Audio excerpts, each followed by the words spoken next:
This is the problem with an engineer trying to learn improv. It takes a long time to learn those basic rules of improv. So why don't you take us through them? And they're in the book. Sure, they're in the book, because I was an improviser at Second City and at a place called the Improv Olympic in Chicago. And I talk in the book about improv having really kind of changed my professional life and even sort of my worldview a little bit. There are some basic rules of improvisation.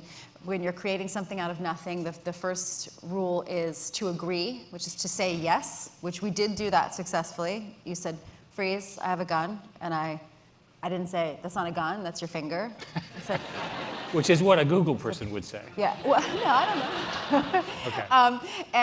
So we agreed. And the next rule is yes and, which is to add on to what you've already agreed upon. So the gun I gave you for our wedding anniversary, how could you?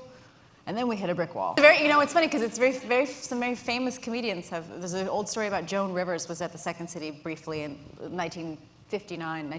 They use this in class at Second City all the time, that there was someone came in and said, I want a divorce, was the beginning of the scene. She said, I want a divorce, and whoever was with her on stage said, but what about the children? And she said, we don't have any children, which in the moment got a big laugh. But killed the scene. So it's a very... So my response would be... human instinct. Yes, we have children, I just didn't tell you, that's why we're getting divorced. Yes.